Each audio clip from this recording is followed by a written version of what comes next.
I think men and women are hand in hand against ignorance. This battle is not a battle between men and women, and we are together. Welcome to Women's Perspectives, the Cartier podcast that celebrates powerful women who help change the world and who strive to shape our future. I'm Farah Nayeri, the journalist and author who will be conducting the interviews for this inspiring third season. My conversation today is with Golshifteh Farahani, a fearless and compelling actress who has defied expectations, pushed boundaries, and battled for her freedom.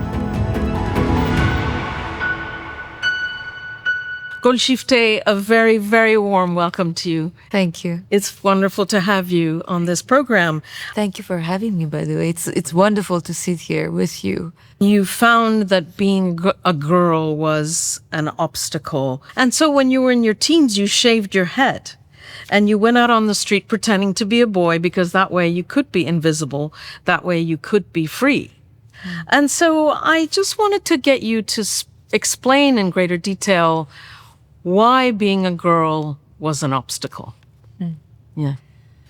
And I can't stop myself but going back to nature. I think when we are born, no matter what that is born in this world, it is born in front of some obstacle. It takes time for small grains to become big trees, but even huge trees, they have so many obstacles. A tiny little parasite can just bring down a whole tree. And our life is all about these obstacles that we overcome. And of course, as a girl, to go back to your question, I think in some places in the world, like the salmon, like the fish, we are born way down the river. So the river, the amount of distance we need to swim back is much longer and much harder. I think from the moment I was in the belly of my mother, I knew that I am actually being born on the very bottom of that river. So you are prepared to swim up.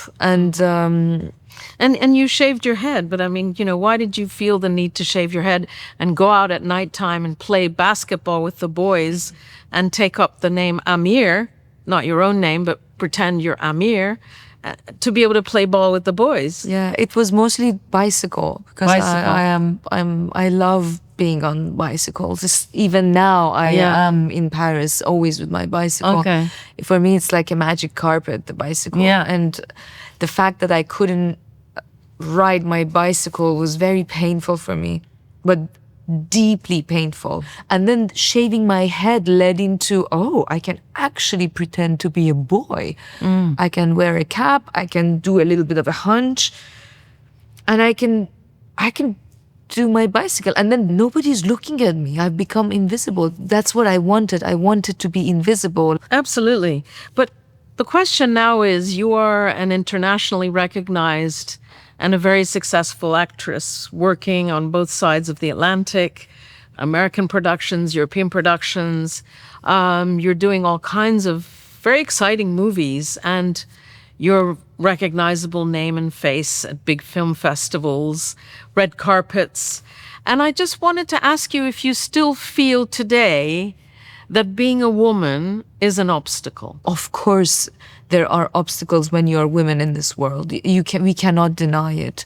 I think here in France, we are living in one of the freest countries in this world. I cannot say that now in this country there is any obstacle for me as a woman. On the contrary, sometimes I feel like they're giving me a lot of wings as a woman. A major feminist revolution has taken place in the film industry in recent years, as we know. The #MeToo movement rose out of the movie business. And I was wondering how you felt and whether you felt that conditions have improved for women in cinema, or where do you still see problems? Well, I think progress needs a lot of time.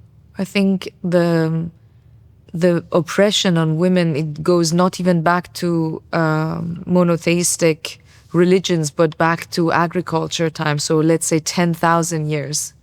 10,000 years where we were hiding women with the grain somewhere. in the back of the house with the children, because women had the knowledge of the seeds and they were giving birth to children working on grains and agriculture.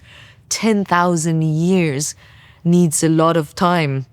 But I think every step, every movement, every word that is written for that, it is helping. I think that is progress, because I think cinema is a very privileged place. Yeah.